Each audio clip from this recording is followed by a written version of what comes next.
c'est pas une méthode qui est venue du ciel ou bien une méthode qui nous est vraiment indispensable pour faire éduquer nos enfants ou bien nous éduquer nous-mêmes.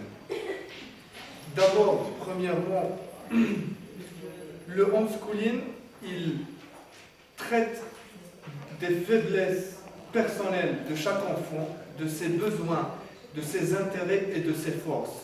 On sait bien que chaque enfant est intelligent différemment, mais l'école traditionnelle, elle traite les enfants ou bien les étudiants, les élèves de la même manière, c'est-à-dire qu'ils sont confrontés à des examens ou des tests ou des épreuves qui les mettent en confrontation et en compétition.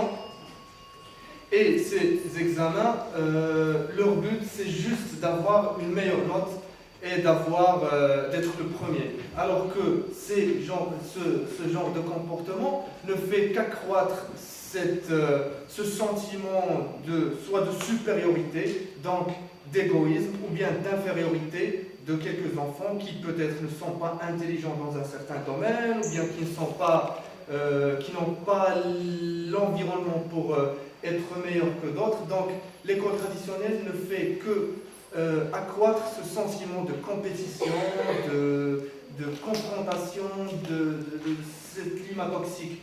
Donc des enfants qui se sentent inférieurs, obligatoirement, ils vont compenser dans d'autres domaines, donc l'intimidation, le harcèlement, frapper les autres, des fois, voilà, ce sentiment d'infériorité les mène à faire des choses qui ne sont pas éthiques. Par contre, dans le homeschooling, c'est autre chose. L'enfant, on lui consacre simplement à cet enfant le temps qu'il lui faut, l'énergie qu'il lui faut. Et quand on entend homeschooling, ce n'est pas dans la maison. C'est surtout aller dans des foires, aller dans des expositions, des musées, ouvrir l'enfant à des perspectives différentes et voilà, toucher la terre, toucher les éléments, toucher l'eau, faire des choses bien pour lui-même. Je vais répondre aux opposants parce qu'ils ont déplacé le sujet. Voilà, on est parti sur la relation homme-femme, que l'homme n'est pas responsable. Je pense que je ne vais pas répondre à ça parce que je pense que c'est des arguments complètement déplacés. Voilà, et on compare aux cours de soutien. Les cours de soutien, c'est pas la même chose que le homeschooling, je termine mon idée.